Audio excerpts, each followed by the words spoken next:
السلام علیکم ورحمۃ اللہ وبرکاتہ۔ بسم اللہ الرحمن الرحیم۔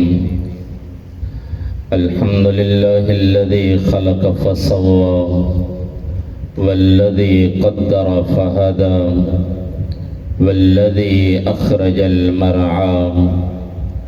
الحمد لله الذي أنزل على عبده الكتاب ولم يجعل له عوجا۔ الحمد لله الذي لم يتخذ صاحبة ولا ولدا ولم يكن له شريك في الملك ولم يكن له ولي من الذل ونكبره تكبيرا۔ الحمد لله الذي ليس كمثله شيء وهو السميع البصير، وأشهد أن لا إله إلا الله وحده لا شريك له، وأشهد أن سيدنا ومولانا محمدا عبده ورسوله، وصلی اللہ تعالی علیہ وعلا آلہ وعلا اصحابہ وبارک وسلم تسلیما کثیرا کثیرا۔ اما بعد فاعوذ باللہ من الشیطان الرجیم۔ بسم اللہ الرحمن الرحیم۔ انما يريد الله ليذهب عنكم الرجس اهل البيت ويطهركم تطهيرا۔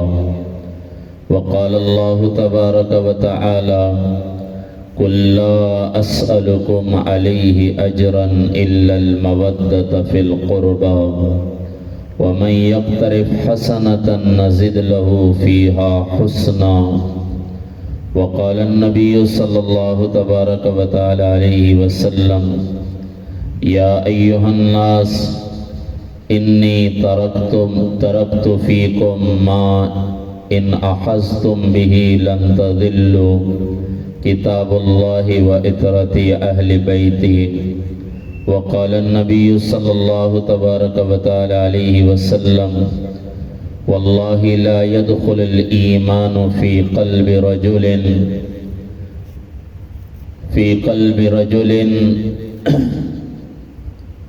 لا يدخل إيمان في قلب رجل حتى يحبهم لله وأهل بيته أو كما قال عليه الصلاة والسلام۔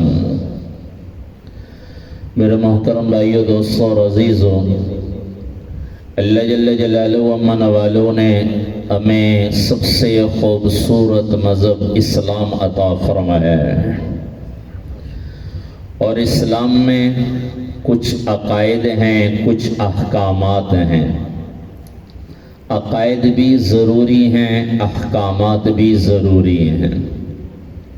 صرف عقائد ہوں، احکامات نہ ہو تو بھی دین نامکمل ہے، اور احکامات پورے کریں، عقائد غلط ہوں تو بھی دین نامکمل ہے۔ اور عقیدوں میں سب سے پہلا عقیدہ کہ اللہ کے سوا کوئی معبود کوئی نہیں، اللہ کے سوا کوئی عبادت کے لائق کوئی نہیں۔ یہ سفر کا مہینہ شروع ہو چکا ہے۔ عام طور پر مسلمان بھی کہتے ہیں کہ یہ سفر کا مہینہ صفر، نحوست کا مہینہ ہے۔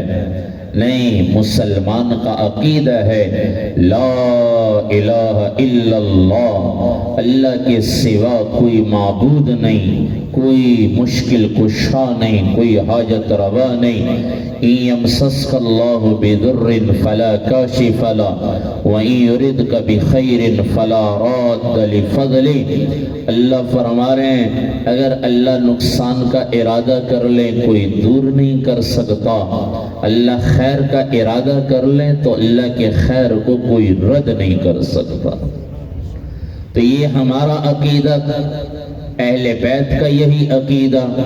یہ آج کا جو پروگرام ماہانہ یہ اہل بیت کے ذکر سے معون ہے، تو اہل بیت کا بھی یہی عقیدہ تھا۔ حضرت علی رضی اللہ تعالیٰ عنہ سفر کے لیے نکلنے لگے، ایک آدمی آگے آیا، اس نے گھوڑے کی لگام پکڑی اور کہنے لگا امیر المومنین میں ستاروں کا علم جانتا ہوں، میں نے حساب لگایا ہے آپ اس وقت میں نہ نکلے، سفر پہ نہ جائیں، آپ کے لیے نقصان دہ ہے۔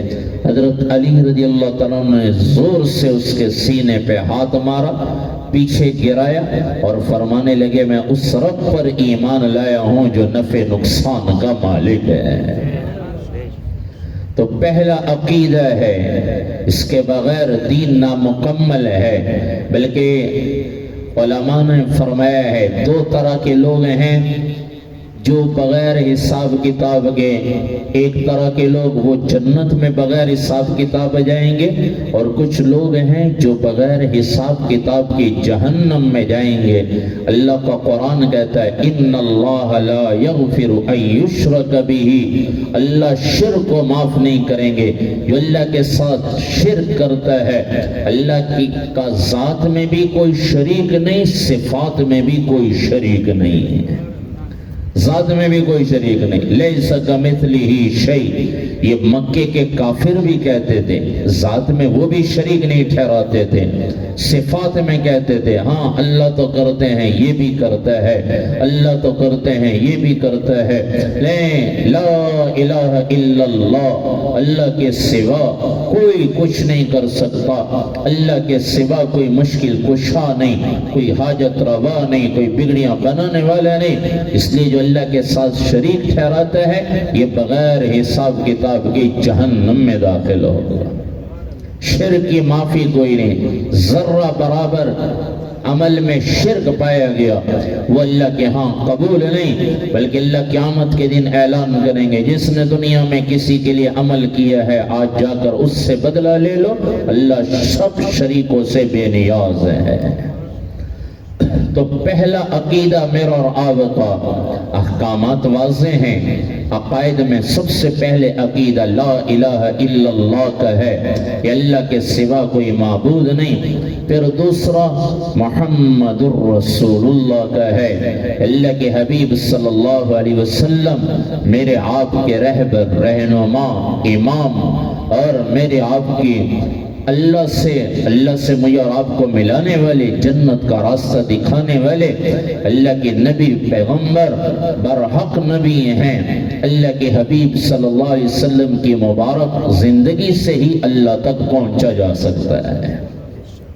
تو اللہ کے نبی کے بارے میں عقیدہ رکھنا کہ اللہ کے نبی صلی اللہ علیہ وسلم برحق ہیں، آپ کا ہر عمل حق پر ہے، آپ کی زندگی کامل ہے، آپ کی زندگی میں کوئی کمی کوئی نہیں، آپ کی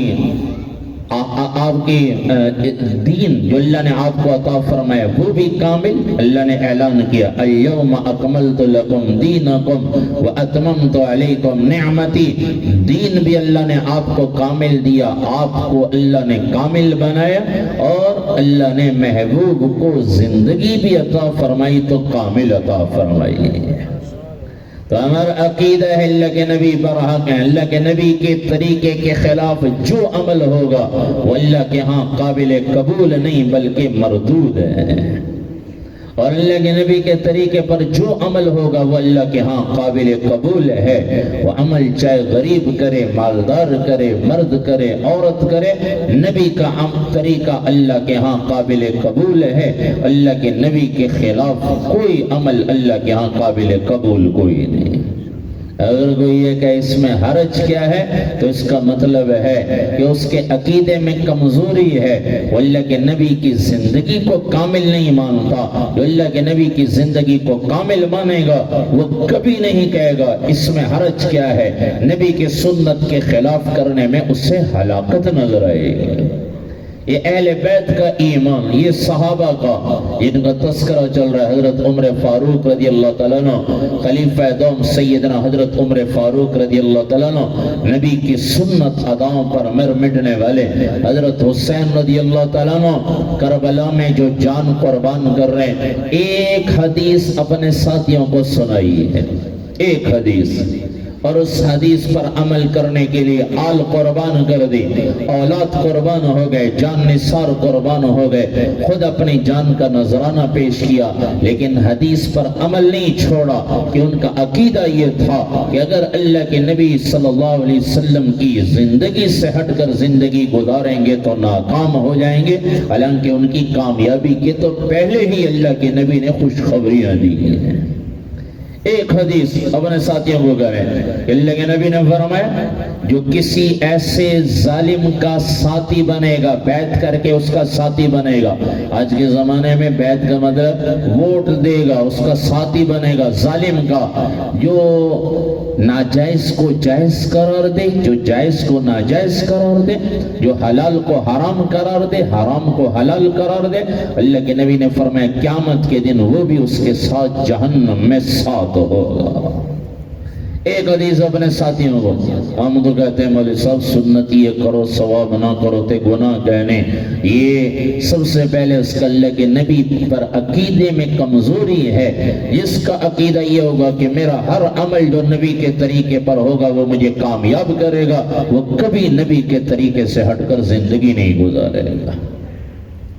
پھر اس کے بعد اللہ کے نبی سے جن کا تعلق، نبی کا خاندان، اللہ تبارک و تعالی نے نبی کو بھی چنا ہے، نبی کے لیے خاندان کو بھی چنا ہے، اور اللہ نے اس آیات میں واضح کر دیا انما یرید اللہ لیذہب عنکم الرجس اہل البیت ویطہرکم تطہیرا۔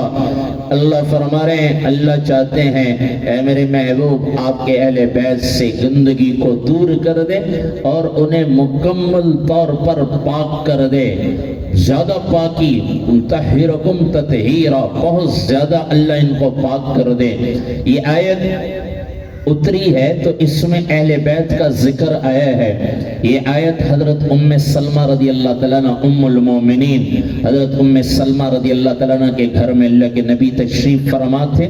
جب یہ آیت اتری اللہ کے نبی صلی اللہ علیہ وسلم نے فرمایا فاطمہ کو بلاؤ، حسن حسین کو بلاؤ۔ حضرت علی رضی اللہ تعالیٰ عنہ آپ کے پیچھے کھڑے تھے، ان کو بلایا گیا، ان کو آپ نے اللہ کے نبی نے چادر میں لیا، حضرت علی رضی اللہ تعالیٰ عنہ کو بھی چادر میں شامل کیا۔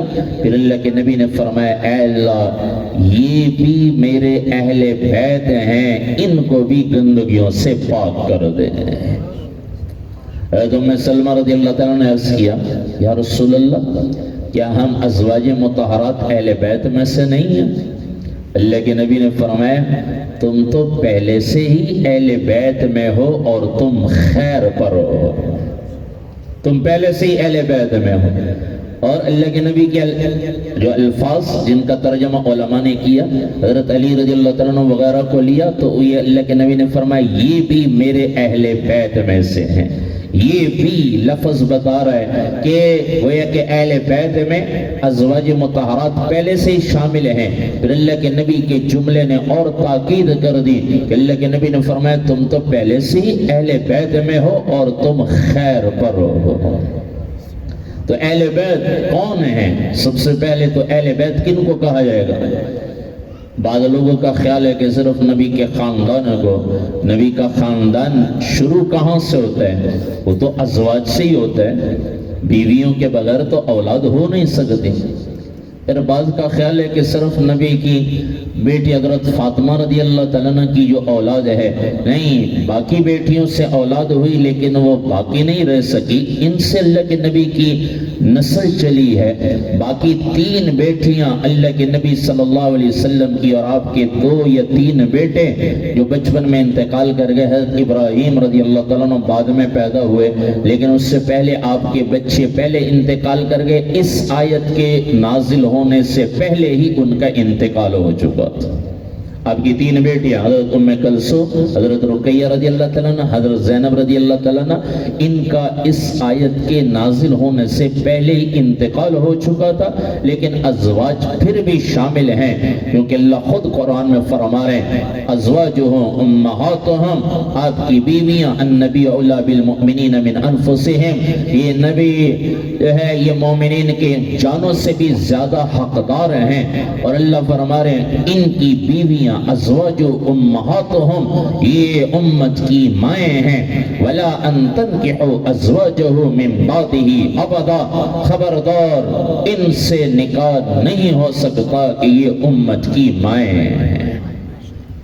پھر اللہ کی تبارک و تعالیٰ نے ان ازواج کے بارے میں جنت کی خوشخبری پہلے دی ہے آپ کو، کیونکہ آپ کی 2 بیویاں آپ کی زندگی میں انتقال کر گئی، لیکن ان سے پہلے ہی حضرت علی رضی اللہ تعالیٰ عنہ، حضرت فاطمہ رضی اللہ تعالیٰ عنہ کا بعضوں نے لکھا ہے کہ ابھی نکاح نہیں ہوا تھا، یا بعضوں نے کہا بھی نکاح ہوا تھا بچے نہیں ہوئے تھے، تو اس وقت یا حضرت حسن حسین رضی اللہ تعالیٰ عنہ کے بارے میں ابھی اللہ کے نبی نے نہیں فرمایا تھا کہ یہ جنت کے نوجوانوں کے سردار ہیں، تو اللہ نے پہلے ہی کہہ دیا اے میرے محبوب آپ کی ان بیویوں کو میں نے جنت میں بھی آپ کی بیویاں بنا دی ہیں۔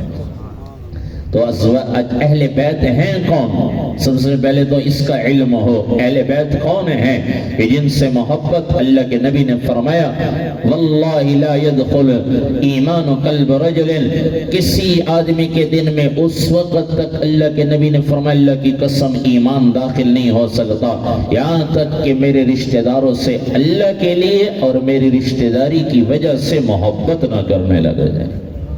تو اہل بیت ہیں کون؟ سب سے پہلے اللہ کے نبی، پھر آپ کی ازواج مطہرات، پھر ان بیویوں سے اولاد ہوئی تو وہ بھی اہل بیت میں سے ہیں، پھر حضرت فاطمہ رضی اللہ تعالیٰ عنہ اور ان کی اولاد یہ اہل بیت میں، اور اللہ کے نبی نے حضرت علی رضی اللہ تعالیٰ عنہ کو بھی شامل کیا تو یہ اہل بیت میں سے۔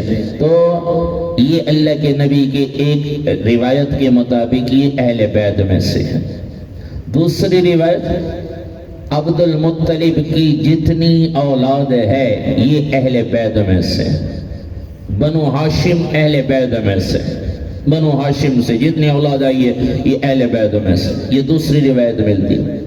تیسری روایت اللہ کے نبی نے ایک موقع پر فرمایا میرے سارے صحابہ میرے اہل بیت میں سے ہیں، سارے صحابہ۔ حضرت سلمان فارسی رضی اللہ عنہ کو تو واضح طور پر کہا، جنگ خندق کا موقع تھا اور خندق کھود رہے ہیں، ادھر انصار کھود رہے ہیں ادھر مہاجرین کھود رہے ہیں۔ حضرت سلمان فارسی مہاجرینوں کو انصار کہنے لگے تم مکے سے ہجرت کر کے نہیں آئے لہذا تم مہاجرین نہیں ہو، تم ہماری طرف آ جاؤ، اور مہاجرین کہہ رہے ہیں نہیں تم انصار میں سے مدینہ والوں میں سے نہیں ہو، تم ہمارے ساتھ ہو۔ یہ ووٹ کی لڑائی نہیں تھی کہ ہمارے ووٹ زیادہ ہو جائیں گے، بلکہ حضرت سلمان فارسی کی فضیلتیں سنی تھی کہ یہ اللہ والے ہیں اور نبی کے زیادہ قریب۔ اللہ کے نبی نے فرمایا جنت 4 آدمی مانگتی ہے، ان میں ایک سلمان فارسی کا نام بھی تھا، تو اس وجہ سے یہ آپس میں بحث تم ہماری طرف ہو گئے تم ہماری طرف۔ اللہ کے نبی تشریف لائے اور اللہ کے نبی نے فرمایا سلمان نہ مہاجرین میں سے ہیں نہ انصار میں سے ہیں، سلمان منا اہل البیت، سلمان ہم اہل بیت میں سے ہیں۔ تو صحابہ اللہ کا انتخاب وہ بھی اہل بیت میں سے، ایک روایت کے مطابق۔ پھر چوتھی روایت اہل بیت کے بارے میں، اللہ کے نبی کی حدیثوں سے میں آپ کو بتا رہا ہوں یہ اہل بیت ہیں۔ ہاں جو قرآن میں اہل بیت کا مصداق وہ علماء نے وہی لکھے ہیں کہ وہ نبی کے ازواج ہیں، آپ کی اولاد ہیں، اور آپ کے قیامت تک جو آپ کی نسل چلے گی وہ ساری اہل بیت میں سے ہیں، قیامت تک جو نسل چلے گی اللہ کے نبی کی اولاد میں سے۔ لیکن یہ مختلف روایتوں کے لحاظ سے ہر آدمی کی خواہش ہے میں بھی نبی کے خاندان میں سے ہوتا، ہر آدمی کی خواہش، صحابہ کی یہ خواہش تھی، کیونکہ حضرت عمر رضی اللہ تعالیٰ عنہ نے حضرت علی رضی اللہ تعالیٰ عنہ کے پاس پیغام بھیجا۔ حضرت ام کلثوم رضی اللہ تعالیٰ عنہ ان کی بیٹی، حضرت علی رضی اللہ تعالیٰ عنہ کی بیٹی تھی، تو ان کے پاس پیغام بھیجا حضرت عمر رضی اللہ تعالیٰ عنہ نے کہ میں آپ کی بیٹی سے نکاح کرنا چاہتا ہوں۔ حضرت علی رضی اللہ تعالیٰ نے فرمایا وہ تو چھوٹی ہے عمر میں۔ حضرت عمر رضی اللہ تعالیٰ فرمانے لگے مجھے کوئی شادی کی جو ہے وہ خواہش نہیں ہے، لیکن میں نکاح اس لیے کرنا چاہتا ہوں کہ میں نے اللہ کے نبی کی زبان سے سنا ہے کہ قیامت کے دن سارے تعلق، سارے رشتہ داری ختم ہو جائے گی، قیامت کے دن میری رشتہ داری کام آئے گی۔ اس لیے میں نکاح کرنا چاہتا ہوں۔ تو حضرت علی رضی اللہ عنہ پھر حضرت حسن حسین رضی اللہ عنہ سے فرمایا کہ تم ان کا نکاح کر دو حضرت عمر رضی اللہ عنہ سے۔ پھر ان دونوں نے اپنے والد کے حکم سے ان کا نکاح حضرت ام کلثوم رضی اللہ عنہ کا نکاح حضرت عمر رضی اللہ عنہ سے کیا۔ اور جب نکاح ہوا حضرت عمر رضی اللہ عنہ باہر نکلے اور لوگوں کو کہنے لگے، لوگوں تم مجھے مبارکباد کیوں نہیں دیتے؟ آج میرا نکاح اللہ کے نبی کی بیٹی سے ہوا ہے، اور اللہ کے نبی نے فرمایا قیامت کے دن سب تعلق ختم ہو جائے گا، میری رشتہ داری قیامت کے دن بھی کام آئے گی۔ تو ہر آدمی کی تمنا، میری آپ کی بھی تمنا ہے ہم بھی نبی کے خاندان سے ہوتے، ہماری بھی تمنا ہے۔ پھر میرے نبی نے اس کا مسئلے کا حل کر دیا، کیونکہ اللہ کے نبی کو تو قیامت تک کی انسانوں کے لیے نبی بنا کر بھیجا گیا تھا۔ پھر اللہ کے نبی نے ایک حدیث فرمایا، کل مؤمن تقی نقی فہو اہلی، جو بھی مومن پرہیزگار متقی صاف ستھرا، وہ اللہ کے نبی نے فرمایا میرے اہل میں سے۔ قیامت تک یہ ایک حدیث کے مطابق آل کا دروازہ کھول دیا کہ جو بھی مومن بن کر زندگی گزارے گا، متقی بن کر زندگی گزارے گا، پاک دامن بن کر زندگی گزارے گا، اللہ کا بندہ نبی کا امتی بن کر متقی بن کر زندگی گزارے گا، میرے نبی نے فرمایا یہ میرے آل میں سے ہے۔ تو بھائیو پہلی بات تو کہ آل ہیں کون؟ میں نے چاروں چیزیں بتا دی ہیں جو حدیث سے واضح ہیں، باقی قرآن میں جو آیا ہے وہ اسی آل کے بارے میں جو نبی کی ازواج ہیں، نبی کی اولاد ہیں، قیامت تک جو نبی کا اولاد کا سلسلہ چلے گا وہ سارے نبی کی آل میں سے ہیں۔ پھر دوسرا کہ آل سے محبت، اللہ کے نبی نے خود فرمایا، نبی بلکہ اللہ نے قرآن میں حکم دیا، قُلْ لَا أَسْأَلُكُمْ عَلَيْهِ أَجْرًا، اے میرے محبوب آپ انہیں کہہ دیجئے کہ میں تم سے اجرت نہیں مانگتا۔ نبی آتے تھے لوگوں کو دین کی باتیں بتاتے تھے، تو وہ آ کر اللہ کے نبی کو بھی کہا اللہ نے، اے میرے نبی آپ ان کو کہہ دیجئے میں تم سے اجرت نہیں مانگتا، ہاں ایک چیز مانگتا ہوں، وہ کیا ہے؟ إِلَّا الْمَوَدَّةَ فِي الْقُرْبَى، میرے رشتہ داروں سے محبت کرو۔ اب یہاں فی القربہ کا لفظ ہے جو رشتہ داری کو ثابت کر رہا ہے۔ اس کا مطلب ہے کہ جس کی بھی اللہ کے نبی سے رشتہ داری ہے ان سب سے محبت۔ تو اہل بیت تو زیادہ قریب ہیں، لیکن نبی کی رشتہ داری جن سے ہے، پہلی روایت کے مطابق اہل بیت جس کے ساتھ رشتہ داری، چاہے وہ اللہ کے نبی کے ساتھ سسر کا رشتہ ہے، داماد ہونے کا رشتہ ہے، یا پھر آگے اولاد کے ساتھ اللہ کے نبی کی اولاد کے ساتھ رشتہ داری ہے، جیسے حضرت عمر رضی اللہ عنہ کی رشتہ داری، پھر ان سے بچے ہوئے ہیں، پھر آگے جو حضرت علی رضی اللہ عنہ کی آگے نسل چلی، اور آگے جو امام علی ابن حسین ابن علی، امام زین العابدین علی اصغر، ان سے آگے جو نسل چلی، ان کے آگے بنو امیہ کے ساتھ پھر شادیاں ہوئیں، بعض جگہ پر بنو امیہ کے ساتھ شادیاں ہوئیں، اور پھر وہ نسل چلی، تو وہ سب سے ہی اللہ قرآن میں فرما رہے میرے رشتہ داروں سے محبت کرو۔ وَمَنْ يَقْتَرِفْ حَسَنَةً نَزِدْ لَهُ فِيهَا حُسْنًا، اور اللہ فرما رہے جو ان سے اچھائی کرے گا میں اس کا اجر بڑھاتا چلا جاؤں۔ اس لیے قرآن ہمیں حکم دیتا ہے اہل بیت سے محبت کرو۔ پھر اللہ کے نبی نے ہمیں حکم دیا، حضرت عباس رضی اللہ تعالیٰ عنہ آپ آئے، باہر گئے تو باہر کوئی ایسی بات ہوئی کہ کافر کوئی بات کر رہے تھے، جب حضرت عباس رضی اللہ عنہ گئے تو انہوں نے بات کو ختم کیا، بات کرنا چھوڑ دی۔ حضرت عباس رضی اللہ عنہ سے اعراض کیا، حضرت عباس رضی اللہ عنہ اللہ کے نبی کے پاس آئے اور آ کر عرض کیا یا رسول اللہ کچھ لوگ ہیں جو بنو ہاشم سے آپ کے خاندان سے اعراض کرتے، جب ہم جاتے ہیں وہ بات ترک کر دیتے ہیں، چھوڑ دیتے ہیں، ہم سے اعراض کرتے ہیں، منہ پھیر لیتے ہیں۔ اللہ کے نبی کو غصہ آیا، آپ منبر پر تشریف فرما ہوئے، اور پھر اللہ کے نبی نے یہی فرمایا اے لوگوں سنو، کسی کے دل میں اس وقت تک ایمان داخل نہیں ہو سکتا جب تک وہ میرے اہل سے، میرے خاندان سے میری وجہ سے محبت نہ کرنے لگے جائے۔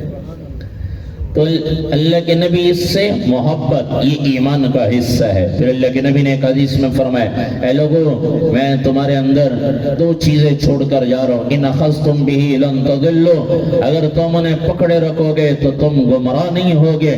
ایک کتاب اللہ، اللہ کی کتاب، اور اطرت اہل بیتی، اور دوسرا میرا خاندان اہل بیت۔ کیا مطلب کہ ان کی زندگی کو لازم پکڑو، ان کی زندگی کو لازم پکڑو، ان کی زندگی کو لازم پکڑو۔ یہ دوسرے موقع پر اللہ کے نبی نے فرمایا، 3 مرتبہ فرمایا میرے اہل بیت کے طرز کو لازم پکڑو، میرے اہل بیت کے طرز کو لازم پکڑو، میرے اہل بیت کے طرز کو لازم پکڑو۔ تو اللہ کے نبی سے محبت، اہل بیت سے محبت، یہ ہمارا عقیدہ ہو، ایمان ہو، اور پھر اہل بیت والے عمل بھی ہوں۔ پھر تیسرا جو اللہ فرما رہے ہیں، ان سے بلائی کرو گے تو اللہ اجر بڑھاتے چلے جائیں گے۔ بلخ میں ایک علاقہ ہے بلخ، وہاں ایک سید زادی رہا کرتی تھی، اس کی 3 بچیاں، چھوٹی بچیاں، خاوند تھا، کماتا تھا، انتقال ہو گیا، گزر بسر مشکل ہو گئی، تو وہ عورت سید زادی وہاں سے ہجرت کر کے سمرقند آئی۔ اپنے سردی کا دن تھے، بچیوں کو مسجد میں بٹھایا، کہیں ٹھکانہ نہیں تھا، خود تلاش میں نکلی کچھ لے کر آؤں۔ پتہ چلا یہاں ایک مسلمان رہتا ہے وہ بھی مالدار، ایک مجوسی رہتا ہے مالدار، 2 آدمی ہیں اس علاقے میں جو بڑے مالدار ہیں۔ تو اس نے کہا مجوسی تو مجھے کیا دے گا، مسلمان کے پاس گئی اور کہنے لگی میں سید زادی ہوں، اللہ کے نام پہ کچھ دو، مجھے مانگنا آ رہا ہے کہ میں جو ہے نبی کے خاندان میں سے ہوں۔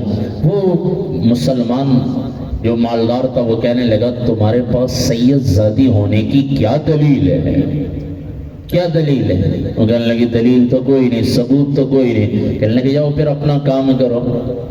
اب وہاں سے واپس ہوئی، وہاں کچھ نہیں ملا، تو خیال آیا مجوسی سے بات کر کے دیکھ لو۔ وہ مجوسی کے پاس پہنچی، اسے حال بتایا، اس نے آدمی بھیجا، ان کی بچیوں کو لے کر آئے، ان کو ٹھکانہ دیا، کھانا دیا، اور ایک ملازم کی، خادم کی ڈیوٹی لگائی کہ ان کی ضرورتیں پوری کرو۔ رات کا وقت تھا اور رات کے وقت مسلمان خواب دیکھتا ہے کہ قیامت قائم ہو گئی اور سامنے جنت ہے، اللہ کے نبی تشریف فرما ہے، سب زمرد کا ایک محل کھڑا ہے۔ اللہ کے نبی کو جا کر یہ کہتا ہے یا رسول اللہ یہ کس کا محل ہے؟ اللہ کے نبی نے فرمایا ایک ایمان والے کا محل ہے۔ تو وہ کہنے لگے یا رسول اللہ میں بھی تو ایمان والا۔ اللہ کے نبی نے فرمایا تیرے پاس ایمان والے ہونے کی کیا دلیل ہے، کیا ثبوت ہے؟ تو اللہ کے ایک دم گھبرا گیا۔ اللہ کے نبی نے فرمایا میری بیٹی تیرے پاس آئی تھی، تو اس سے ثبوت مانگنے لگا، دلیلیں مانگنے لگا، آج تو بتا تیرے پاس کیا دلیل ہے؟ گھبراہٹ میں آنکھ کھولی، اپنے نوکروں کو کہا وہ عورت کہاں گئی جو آئی تھی؟ کہنے لگی وہ تو مجوسی لے گیا۔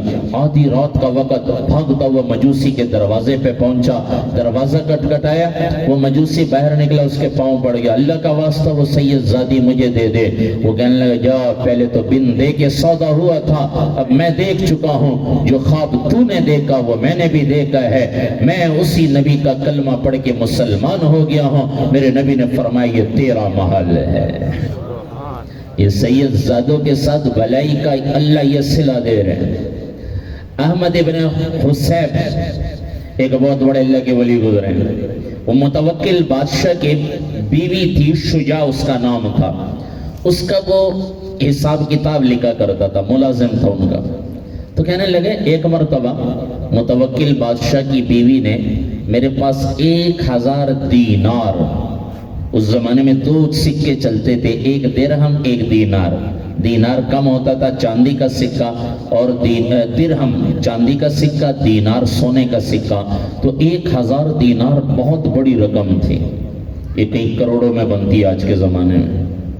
تو انہوں نے دیا کہ یہ ہمارے پاس کہیں سے نذرانے آئے ہیں، تو تم ایسے غریب لوگوں میں تقسیم کرو جو اس کے مستحق ہیں، اور ان کے نام بھی لکھ کر مجھے دو تاکہ آئندہ بھی کوئی مال آئے تو ان غریبوں میں تقسیم کرنا آسان ہو۔ تو وہ کہنے لگے میں باہر نکلا، رقم تقسیم کرنے لگا، مختلف نام لکھے، تو 300 دینار شام شام کا وقت تھا، 300 دینار میں نے تقسیم کر دیے، تو 700 دینار میرے پاس رہ گئے۔ میں نے کہا کہ یہ بعد میں تقسیم کروں گا۔ تو میں گھر کی طرف آیا تو ایک دم سامنے سے ایک نوجوان لڑکا آیا اور اس نے کہا میں سید زادہ ہوں، بہت غریب ہوں، میری بہنیں ہیں گھر میں، کھانے کے لیے کچھ نہیں، کوئی میری مدد فرما دیں۔ تو کہنے لگے، میں نے انہیں کہا کہ اس وقت تو میرے پاس 1 دینار ہے، یہ تم رکھ لو، ضرورت پوری کر لو۔ وہ 1 دینار میں نے اس سے دیا، وہ جانے لگا تو کہنے لگے میری بیوی نے کہا وہ متوکل کی بیوی شجاع نے جو تجھے نذرانہ دیا ہے غریبوں میں تقسیم کرنے کے لیے، تو یہ تو سید زادہ ہے، اس کا تو زیادہ حقدار ہے، تو اسے کیوں نہیں دیتے؟ وہ کہنے لگا کہ مجھے پتہ نہیں کہ یہ واقعی سید زادہ ہے، میرے پاس کوئی ثبوت تو نہیں۔ ان کی بیوی نے کہا ہمیں اللہ کے نبی پر اعتماد ہے، اللہ کے نبی کے پر اعتماد ہے، تم اللہ کے نام پہ دے دو۔ تو کہنے لگے میں نے انہیں وہ درہم دیے، وہ 700 اٹھا کر میں نے دے دی، اور پھر رات ہو گئی، میں آدھی رات ایسی ہی کروٹیں بدلتا رہا اور نیند کی حالت میں سوچتا رہا کہ اگر بادشاہ کی بیوی نے مجھ سے حساب مانگا تو میں کیا حساب دوں گا۔ اسی میں کہنے لگے آدھی رات گزر گئی کہ اچانک ایک آدمی نے دروازہ کٹکھٹایا اور اس نے کہا احمد، شجاع متوکل کی بیوی تمہیں یاد کر رہی ہے، اس وقت بلا رہی ہے۔ کہنے لگے میری گھبراہٹ اور بڑھ گئی کہ وہ مجھ سے کہے گی کہ تم نے کہاں خرچ کیے، میں کیا جواب دوں گا، لیکن حکم تھا، گھبراہٹ میں اٹھا اور میں شجاع کی بیوی کے پاس پہنچا تو وہ کہنے لگی احمد، وہ 1000 دینار ان کا حساب، 700 دینار کا حساب۔ کہنے لگے میں اور ڈر گیا کہ جو 700 کا نام لیا تو میں نے کہا کہ یہ تو کوئی معاملہ گڑبڑ ہے، اور میں کہنے لگے اسی طرح اس کی بیوی کہتی رہی، 3 مرتبہ اس نے کہا 1000 دینار کا حساب، 700 دینار کا حساب، 1000 دینار کا حساب، 700 دینار کا حساب۔ تو کہنے لگے مجھے 700 دینار کا حساب دو۔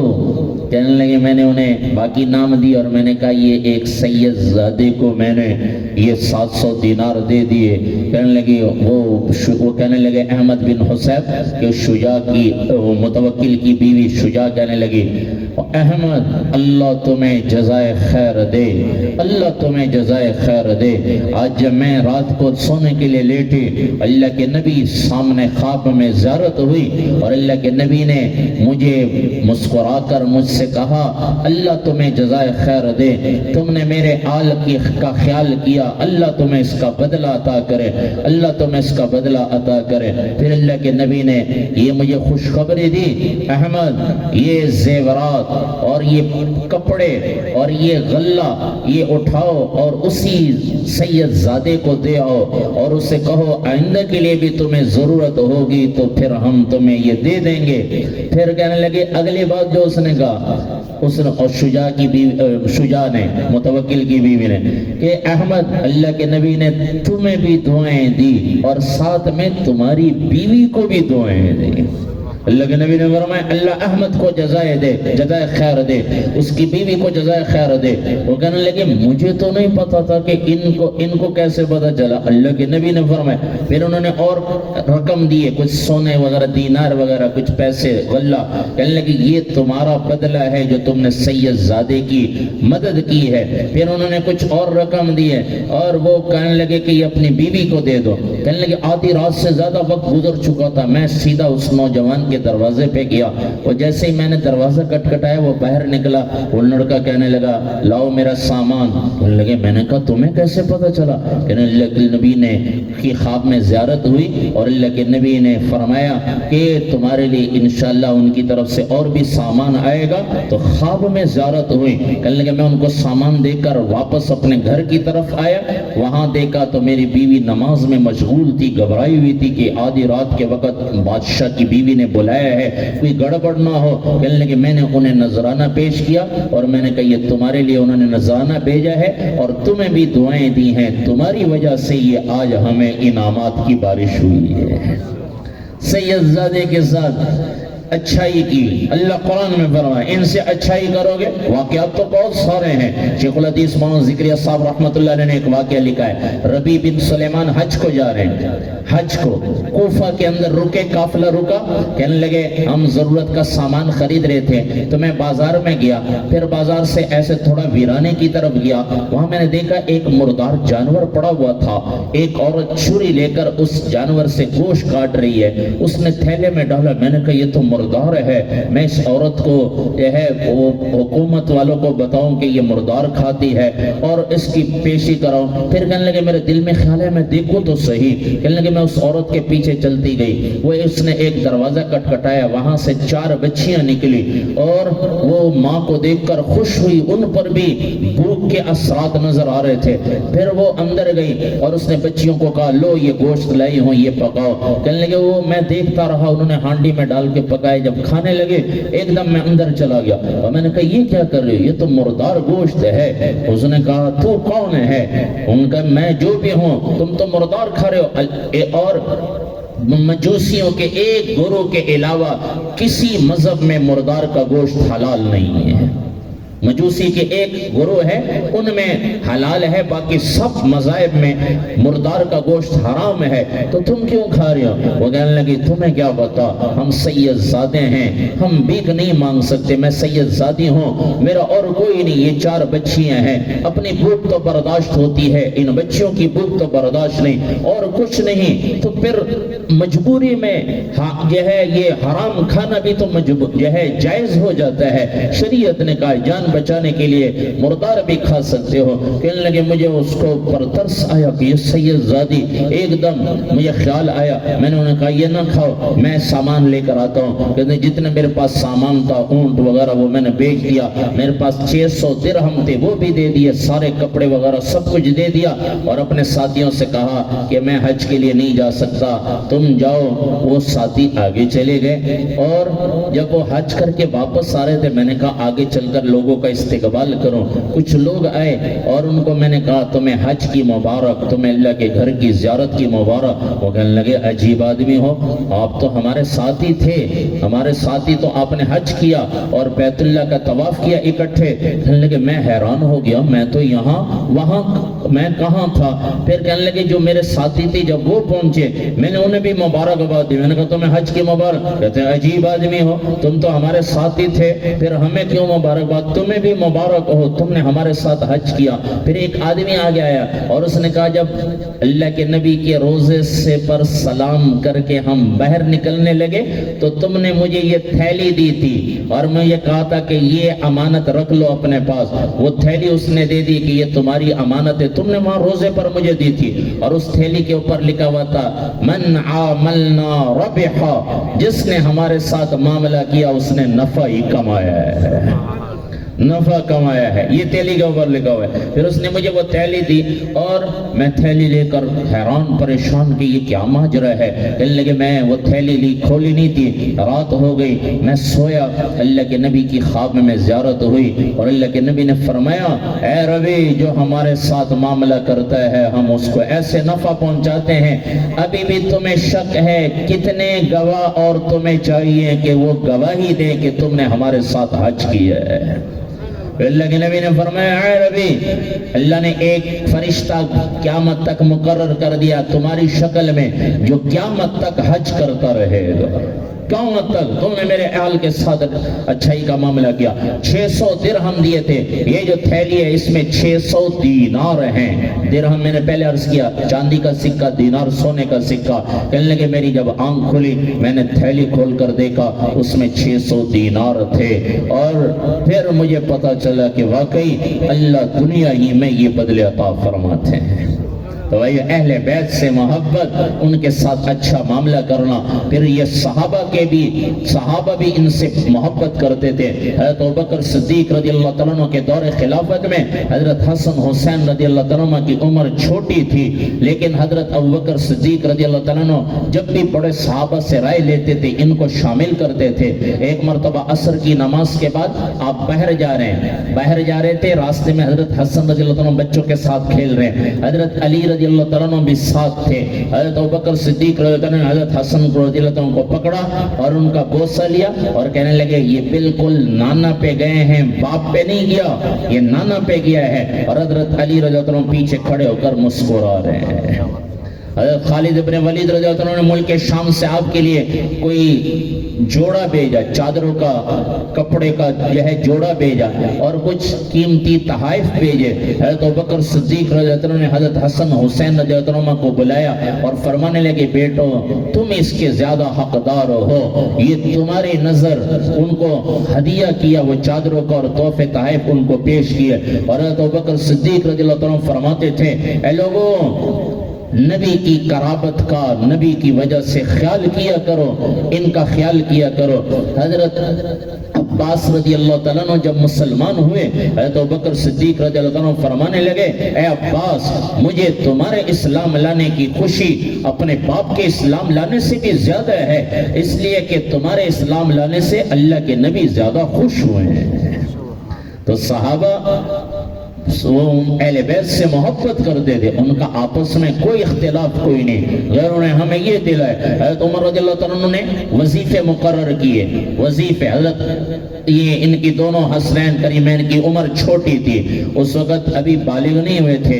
حضرت عمر رضی اللہ تعالیٰ نے ان کے لیے بھی 5000 درہم جو بدری صحابہ کا وظیفہ تھا وہ مقرر کیا.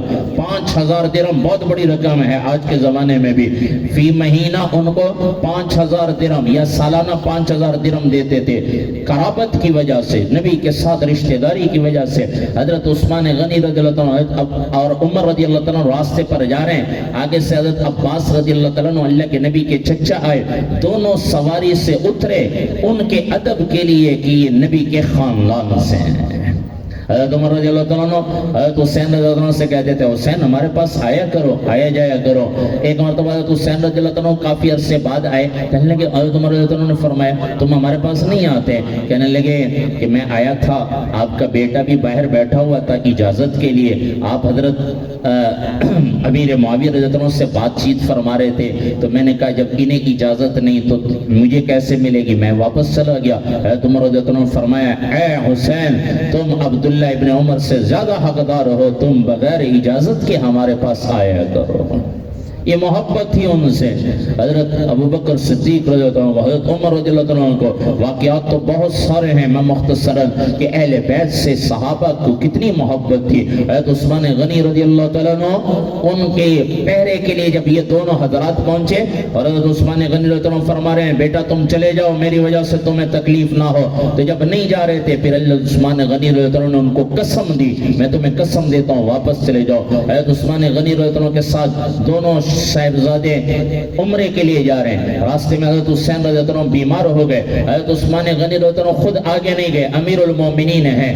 حضرت حسین رضی اللہ عنہ کی تیمارداری میں لگ گئے اور پھر پیچھے سے حضرت علی رضی اللہ عنہ آئے اور کوئی ان کے احباب آئے, ان کو پھر انہوں نے حضرت علی رضی اللہ عنہ حضرت عثمان غنی رضی اللہ عنہ سے فرمایا آپ جا کر عمرہ کر لو, ہم ان کی خدمت میں تیمارداری کریں گے, ٹھیک ہو گئے تو ہم بھی آ جائیں گے, نہیں تو واپس چلے جائیں گے. حضرت عثمان غنی رضی اللہ عنہ سے بھی محبت. حضرت امیر معاویہ رضی اللہ تعالیٰ عنہ کو حضرت علی رضی اللہ عنہ نے وصیت فرمائی تھی اپنے بیٹوں کو, میرے بیٹوں میرے بعد ان سے صلح کر لینا. اور جب صلح کی بات آئی, لمبا واقعہ ہے, حضرت امیر معاویہ رضی اللہ عنہ نے پرچہ بھیجا اور ان پر دستخط کیے اور کہنے لگے انہیں کہو شرائط تم لکھو, پورا امیر معاویہ کرے گا. ان کی خدمت میں نظرانے. پھر حضرت حسن رضی اللہ عنہ نے شرائط لکھی, یہ علاقہ اہل بیت کو اور یہ علاقہ نبی کے خاندان کو دے دو, ان کا خراج یہ فلانا. انہوں نے کہا جو شرائط آپ نے لکھی ہیں بغیر پڑھے میں نے پہلے دستخط کر دیے کہ مجھے ساری شرائط منظور ہے. پھر آ کر بیعت کی اور اپنے ساتھیوں سے کہا تم سے میں نے بیعت لی تھی کہ ہر حال میں میری بیعت کرو گے. سب کے سامنے حضرت امیر معاویہ رضی اللہ عنہ کی بیعت حضرت حسن اور حسین نے کی, بعد میں اوروں نے بیعت کی. آپس میں رحماء بینہم کی عملی مثال صحابہ نے پیش کی کہ آپس میں تو نرم دل ہیں، اشداء علی الکفار، باطل والوں کے لیے یہ سخت ہیں، آپس میں نرم دل. یہ اہل بیت اور صحابہ نے یہ مثال قائم کی. تو یہ تیسرا مرحلہ تھا کہ اہل بیت کون ہیں، اور پھر اہل بیت سے محبت ایمان کا حصہ. پھر صحابہ نے اہل بیت سے کیسے محبت کی. پھر آگے حضرت حسین رضی اللہ تعالیٰ عنہ کی شہادت، وہ لمبا واقعہ ہے، کرب و بلا میں جا کر شہید ہوئے ہیں، اور اسلام کی تاریخ شہادتوں سے بھری ہوئی ہے. اللہ کے نبی نے خود شہادت کی تمنا کی ہے اور دعا مانگی ہے. لیکن علماء نے لکھا ہے کہ اللہ کے نبی شہید نہیں ہو سکتے تھے. کیوں؟ اللہ کے نبی کا دنیا سے جانا یہ شہادت سے بھی اعلیٰ مقام ہے. نبی کا دنیا سے رخصت ہو جانا شہادت سے بھی اعلیٰ مقام. شہادت کیوں نہیں ملے؟ اس کی وجہ لکھی ہے کہ اگر اللہ کے نبی کو شہادت مل جاتی تو کافر کہتے ہم نے تمہارے نبی کو شہید کر دیا. تو اللہ نے شہادت سے اعلیٰ مقام عطا فرمایا. لیکن صحابہ نے شہادت کی تمنا کی، دعائیں مانگی ہیں. پھر اللہ نے اپنے نبی کے خاندان کو شہادت کے رتبے سے نوازا، اور اپنے نبی کے صحابہ کو شہادت سے نوازا. اللہ کے نبی صلی اللہ علیہ وسلم کا خاندان، حضرت علی رضی اللہ عنہ شہید ہوئے. پھر حضرت حسن رضی اللہ عنہ کو زہر دیا گیا، تیسری مرتبہ زہر سے وہ شہید ہوئے. حضرت حسین رضی اللہ عنہ شہید ہوئے. امام زید کو شہید کیا گیا، امام باقر کو شہید کیا گیا. امام جو ہے ان کے خاندان میں سے کوئی آگے جو 12 امام آتے ہیں، حضرت امام زین العابدین سے لے کر امام جعفر صادق تک، یہ سارے آگے، ان میں سے اکثر لوگوں کو شہید کیا گیا ہے. اکثر کی شہادت ہے. اور بعضوں کی تو دمشق کی مسجد میں ان کی لاشوں کو لٹکایا گیا، 3 دن تک ان کے سر کو لٹکایا گیا. حضرت حسین رضی اللہ عنہ کے ساتھ بھی یہی معاملہ کیا گیا تھا. آپ کا دڑ مبارک تو وہیں دفن کیا گیا، لیکن سر مبارک چلتے چلتے عمر ابن زیاد اور پھر یزید کے مجلس سے ہوتا ہوا وہ مکہ مکرمہ مدینہ منورہ میں پہنچا. حضرت فاطمہ رضی اللہ عنہا آپ کی والدہ کے پہلو میں آپ کا سر مبارک دفن کیا گیا ہے. حضرت حسین رضی اللہ عنہ کا سر مبارک وہاں دفن ہے. تو یہ شہادت کا ایک لمبا سلسلہ، صحابہ شہید ہوتے گئے. اللہ کے نبی صلی اللہ علیہ وسلم کے چچا شہید ہوئے، آپ نے سید الشہداء کا ان کو لقب دیا. تو یہ شہادتوں کی لمبی داستان ہے. یہ دین ہمارے پاس پہنچے ہیں یہ ان شہیدوں کی وجہ سے، صحابہ کی قربانیاں. پھر اس کے بعد یہ پاکستان کی ہم تاریخ اٹھا کر دیکھیں، 14 اگست کی تاریخ، اور ہم یہ کہتے ہیں کہ یہ اتنے لاکھوں لوگوں نے قربانیاں دی. یہ تو ویسے سنتے رہتے ہیں. پاکستان انگریز یہاں پر آیا تھا کوئی 1800 صدی سے بھی پہلے آیا. جب اس نے دیکھا کہ یہاں کے لوگ آپس میں مختلف گروہوں میں تقسیم ہیں، ہر نواب کا اپنا قانون ہے، تو انہوں نے آ کر یہاں پر قبضہ کیا. پھر 1803 میں شاہ عبد العزیز محدث دہلوی رحمت اللہ علیہ نے ایک تحریک چلائی آزادی کی کہ مسلمان الگ رہنا شروع کریں. پھر یہ اس میں آگے بڑھتے گئے. تو پھر آگے شاہ اسماعیل شہید، شاہ احمد شہید بالا کوٹ کے مقام پر شہید ہوئے. پھر یہ تحریک ایسا ایسا چلتی رہی، علماء آزادی کی تحریک کو چلاتے رہے. پھر 1866 کے اندر دارالعلوم دیوبند وجود میں آیا. ایک استاد ہے، ایک شاگرد ہے. انار کے درخت کے نیچے وہ شاگرد چٹائی پہ بیٹھ کے تعلیم حاصل کر رہا ہے. کسے پتا تھا کہ یہ شاگرد محمود جس کا نام تھا، شیخ الہند جس کا لقب ہوا، اور محمود جو ہے وہ آگے چل کر شیخ الہند کہلائے. آگے چل کر انہوں نے انگریزوں کو جو ہے ان کے چنے چبوائے، ناکو چنے چبوائے، اور ان کو مجبور کیا. آگے چل کر تو ان کی تحریک ہی بڑی لمبی چوڑی ہے، لیکن یہ چٹائی سے اٹھے تھے، مدرسے سے اٹھے تھے. اور دارالعلوم دیوبند جو مدرسہ ہے آج بھی وہاں موجود ہے، یہاں سے پھر یہ تحریک چلی. پھر 1916 کے اندر انہوں نے ایک تحریک چلائی ریشمی رومال، اور یہ غدار شروع سے چلے آ رہے تھے، ہمارے اپنے ہی استعمال ہوئے غیروں کے لیے. یہ تحریک ریشمی رومال وہ تحریک تھی کہ اگر وہ کامیاب ہو جاتی، اپنوں کی غداری نہ ہوتی کہ شریف مکہ نے مخبری کر دی انگریز کو، اور پھر باقیوں نے بھی. اور پھر وہ جو جاسوسی کے طور پر رومال کے اندر انہوں نے جاسوسی کی تھی، مسلمانوں کو اللہ نے وہ ذہن عطا کیا تھا کہ انگریز مورخ لکھتے ہیں کہ جب وہ ان کی تحریک تحریروں کو پڑھا گیا اس کو سمجھنے کے لیے کئی دن لگے، اور پھر آگے سمجھانے کے لیے وہ بھی حیران ہو گئے کہ کیسا جاسوسی کا نظام ہے مسلمانوں کا۔ لیکن یہ اپنے ہی غدار بنتے ہیں جو غیروں سے مل جاتے ہیں، جو ظالموں کا ساتھ دیتے ہیں، اپنوں پر یہ ظلم ڈالتے ہیں، اور انہیں کبھی احساس نہیں ہوتا جس کا منظر ہم دیکھتے ہیں۔ اور آج کے دور میں تو اللہ نے دکھایا ہے اپنے ہی غیروں کے ساتھ مل کر اپنوں ہی کو مارتے ہیں۔ تو ریشمی رومال بھی تحریک بھی ایسی ہوئی، پھر شیخ الہند کو وہاں مصر کے مالٹا جیل کے اندر قید کیا گیا۔ آپ وہاں سے واپس آئے ہیں تو شیخ الہند نے علماء کو جمع کیا، ان کے بعد یہ 2-2.5 سال زندہ رہے ہیں، زیادہ زندگی نہیں رہے۔ علماء کو جمع کیا اور فرمانے لگے میں قید کے اندر سوچتا رہا مسلمانوں کے زوال کی کیا اسباب ہیں، تو مجھے 2 چیزیں سمجھ آئی ہیں۔ تم علماء ہو، تم جا کر اپنے علاقوں میں ان 2 چیزوں کو رواج دو۔ ایک، تم قرآن کا درس شروع کر دو۔ یہ درس قرآن سب سے پہلے شیخ الہند نے بر صغیر میں شروع کرایا تھا کہ لوگوں کو قرآن کی تعلیم دو۔ یہ قرآن کی تعلیم سے دور ہو گئے۔ ہمارے زمانے میں بھی آج یہی ہے، ہم دیکھتے ہیں قرآن کی تعلیم ختم ہو گئی۔ قرآن یا صرف پڑھا جاتا ہے، کوئی مر جائے تو پھر اس کے لیے قرآن پڑھا جاتا ہے، باقی تو تلاوت بھی ختم ہو گئی، سمجھنا دور کی بات۔ اس لیے علماء سے یہ شیخ الہند نے درخواست کی تھی اپنے علاقوں میں درس قرآن دو، اور بعض مساجد میں اللہ کے فضل سے آج بھی درس قرآن ہوتا ہے، تو آپ سے بھی گزارش ہے درس قرآن میں شرکت کیا کریں۔ اور اس سے قرآن کی کیا اللہ نے ہمیں قرآن دیا ہے، پیغام دیا ہے، سمجھ آتا ہے۔ تو درس قرآن، اور دوسرا فرمایا لوگوں کے اندر اسلامی شعار زندہ کرو، اسلامی زندگی کو رواج دو۔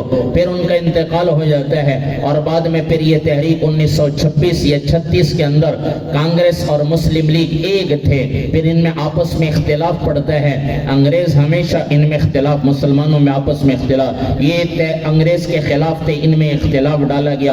پھر اس کے نتیجے میں پھر آگے چلتے چلتے علامہ اقبال رحمہ اللہ نے خواب پیش کیا آزاد ریاست کا، اور پھر بانی پاکستان محمد علی جناح نے اس خواب کو پورا کرنے کی کوشش شروع کی۔ اس وقت کے علماء ان کے ساتھ ملے، علامہ شبیر احمد عثمانی صاحب جیسے، مفتی شفیع صاحب، علامہ ظفر احمد عثمانی صاحب، اور مولانا اشرف علی تھانوی رحمۃ اللہ علیہ، یہ حضرات ان کے ساتھ ہوئے، اور انہوں نے پھر یہ نعرہ دیا مل کر کہ پاکستان کا مطلب کیا، لا الہ الا اللہ۔ یہ ریاست بنے گی الگ اسلام کے نام پہ، 2 ریاستیں بنی ہیں اسلام کے نام پہ، ایک مدینہ منورہ کی ریاست، ایک ہماری یہ پاکستان کی ریاست اسلام کے نام پر بنے۔ اور پھر اس کے لیے علماء کی قربانیاں، ایک ایک وقت میں 500 علماء کو سولی چڑھایا گیا ہے۔ یہ تو انگریز مورخ لکھتے ہیں، چاندنی چوک پہ علماء کی گردنیں لٹکی ہوئی تھی، درختوں پر علماء کو لٹکایا گیا، اور ایک جگہ پر انہیں جو گرفتار کیے گئے تھے انہیں لایا جاتا تھا، 5 علماء کو لایا جاتا تھا، اور ان کے سامنے آگے تختہ لگا ہوا ہے، وہاں ان کی کھال چھری سے اتاری جاتی تھی جیسے ہم جانور کی کھال اتارتے ہیں۔ تو وہ ایک عالم کو لایا جا رہا تھا، آگے جو بھیجنے والا تھا اس نے جب دیکھا، انہوں نے کہنے لگے تم مجھے جانتے ہو؟ جو بھیجنے والا انگریز، وہ کہنے لگے نہیں، کہنے لگے تم نے فلانے اسکول میں مجھے انگریزی اور اردو پڑھائی تھی، تم میرے استاد ہو، اس لیے تم جا کر صرف اتنا کہہ دو کہ میں اس تحریک کا حصہ نہیں ہوں، میں تمہیں بچا لوں گا۔ وہ کہنے لگے یہ تو ایک جان ہے، ایک چمڑی ہے اتر جائے گی، 100 چمڑیاں بھی اترتی تو میں کبھی اس کا اقرار نہ کرتا، بلکہ میں آزاد ریاست کے لیے جان قربان کرنے کے لیے تیار ہوں۔ تو 5 آدمی تھے، ایک ایک کو بھیجا جاتا تھا۔ جب ان کا نمبر یہاں آیا انہوں نے کہا اچھا تم پیچھے چلے جاؤ، سوچ لو، اور وہ 5 اوروں کو آگے کر دیا۔ پھر جب ان کا نمبر آیا کہنے لگے کیا سوچا؟ کہنے لگے قربانی کے لیے تیار ہوں۔ پھر تیسری مرتبہ پھر پیچھے بھیجا، ایک مرتبہ نمبر لگا، پھر پیچھے بھیجا، پھر دوسری مرتبہ آئے، پھر پیچھے، پھر 5 آگے آئے، پھر کہنے لگے کیا سوچا؟ آخری دولت ہے۔ انہوں نے کہا ایک چمڑی نہیں 100 چمڑی اتارنے کے لیے تیار ہوں، اس تحریک سے پیچھے نہیں ہٹ سکتا کہ مسلمانوں کو آزاد ریاست ملے۔ پھر انہیں آگے کیا گیا اور ان کی چمڑی ادھیڑ کے ان کو شہید کیا گیا۔ ایسے علماء کی شہادتیں ہوئی ہیں۔ پھر اس لیے بانی پاکستان نے جب گاندھی کو خط لکھا 1943 میں تو یہی لکھا کہ تمہارا مذہب الگ ہے، ہمارا مذہب الگ ہے، تم گائے کی پوجا کرتے ہو، ہم ایک اللہ کی پوجا کرتے ہیں، ہم نبی کی مانتے ہیں، تم گائے کی مانتے ہو، تمہارا نظریہ الگ، تمہارا مذہب الگ ہے۔ یہ دو قومی نظریہ تھا کہ تمہارا نظریہ الگ، تمہارے جو ہے عبادت کے طریقے الگ، ہمارے الگ، یہ نظریہ بانی پاکستان نے دیا تھا۔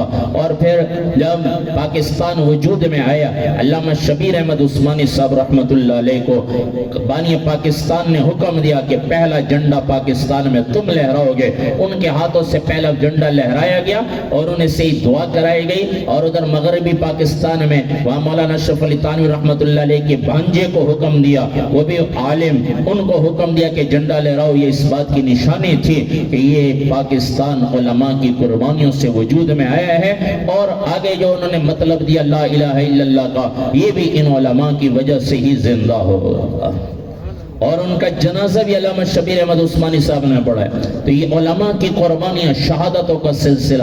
پھر 10 لاکھ کے قریب لوگوں نے قربانیاں دی۔ تو یہ ملک اس لیے نہیں ملا تھا کہ ہم ناچ گانے گائیں، ہم باجے بجائیں اور ہم جو ہے سڑکوں پہ نکلیں۔ اللہ قرآن میں فرما رہے، خلفائے راشدین نے جو نظام قائم کیا تھا اس کا نقشہ اللہ نے قرآن میں پہلے کھینچا ہے۔ الذین ان مکناہم فی الارض اقاموا الصلاۃ، اگر اللہ ان کو اقتدار دے دے، یہ کیا کریں؟ سب سے پہلے کام نماز قائم کریں، سب سے پہلا کام نماز قائم کریں۔ لیکن مسجدیں ویران ہیں اور بازار روڈ بھرے ہوئے تھے، 14 اگست پہ روڈ بھرے ہوئے تھے، مسجدیں ویران تھی، پارک بھرے ہوئے ہیں، جہاں ناچ گانے ہیں وہ بھرے ہوئے ہیں، یہاں پر اللہ کا عذاب آنا ہے۔ یہی اسپین میں ہوا تھا۔ غرناطہ کی تاریخ پڑھو، قسطنطنیہ کی تاریخ پڑھو، 800 سال تک مسلمانوں نے وہاں حکومت کی ہے، اور آج یہ حالت ہے کہ مسجدوں میں گھوڑے اور خنزیر بندھے ہوئے ہیں۔ جب مسلمان عیاشی میں آیا، یہ اللہ کی نعمت کہ اللہ نے ملک دیا شہادتوں کی وجہ سے، اگر ہم اس کی قدر نہیں کریں گے، اللہ فرما رہے ہیں نماز قائم کرو، ہم روڈوں پہ نکل گئے۔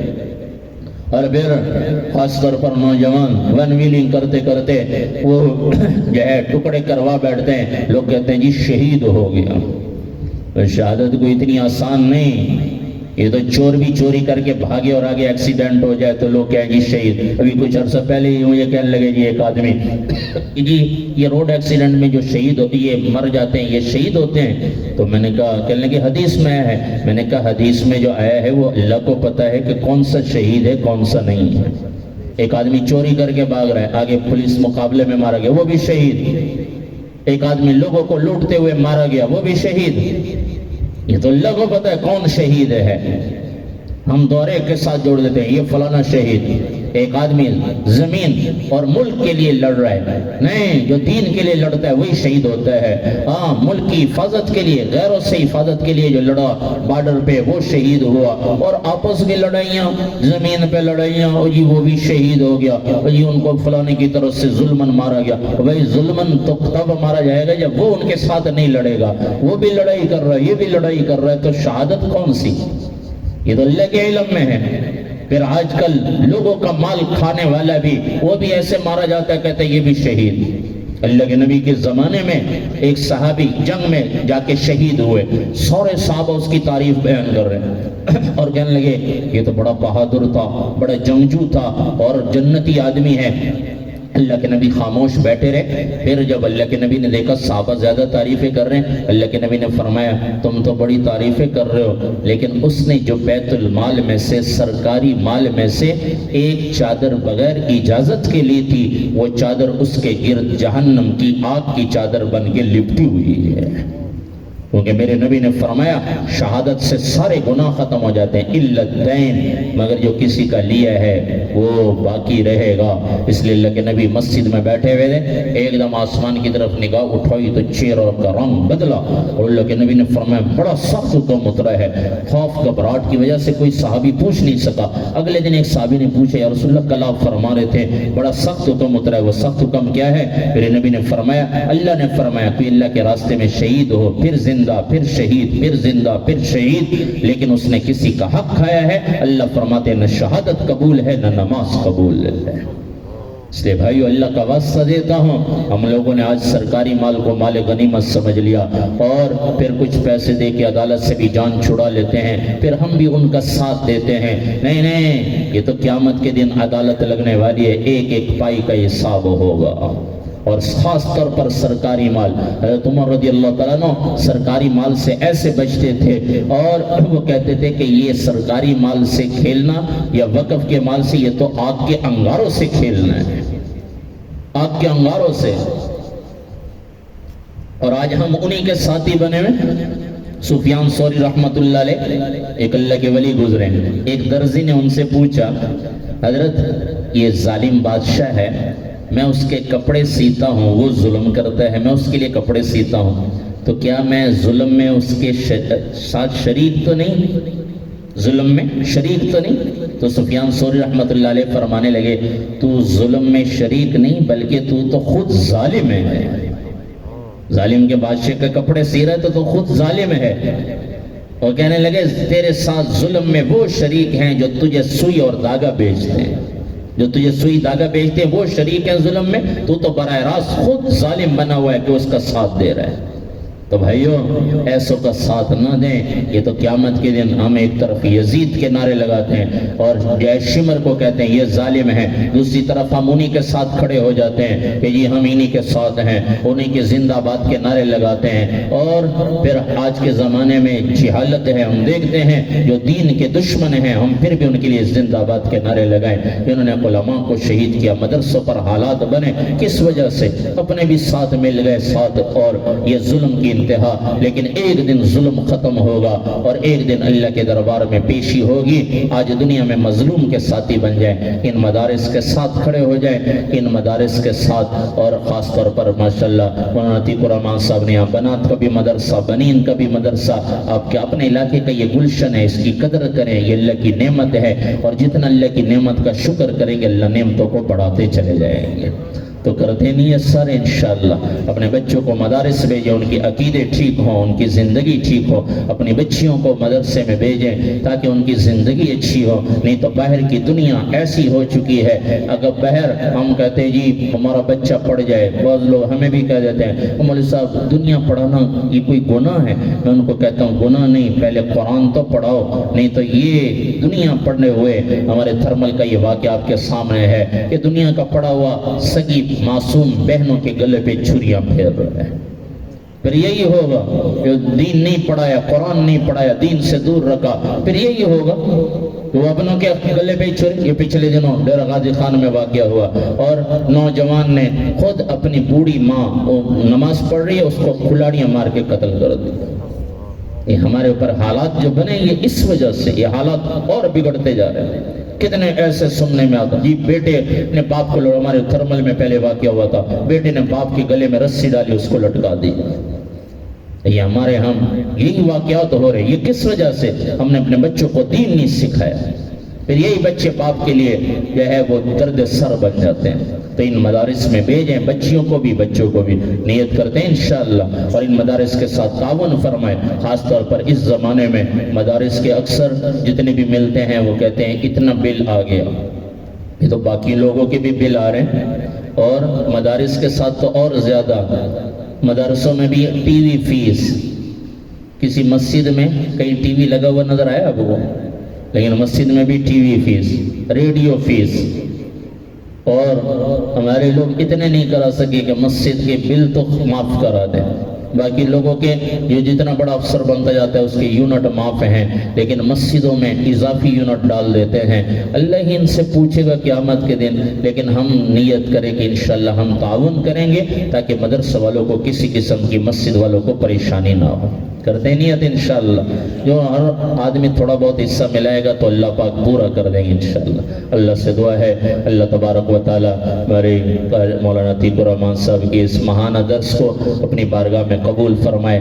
ہر مہینے یہ کوشش کرتے ہیں کہ لوگوں کو تک یہ میں نے جیسے عرض کیا کہ شیخ الہند نے یہ درس قرآن شروع کیا تھا تو روزانہ کبھی درس ہو اور یہ ماہانہ یہ کراتے, ان کے ساتھ بھی آپ تعاون فرمائیں. یہ جتنے احباب ہیں آج سے نیت کریں کہ اگلے درس قرآن کے لیے جو ماہانہ درس قرآن ہوگا ہم ایک ایک آدمی کو تیار کر کے لے کر آئیں گے. تھوڑا سا وقت 2 گھنٹے 1.5-2 گھنٹے کا یہ وقت ہوتا ہے تو نیت کریں کہ اوروں کو بھی لے کر آئیں گے. کر دیں نیت انشاءاللہ. میرے رفیق سفر ہے 2 منٹ کے لیے کوئی کلام پیش کریں گے پھر دعا کریں.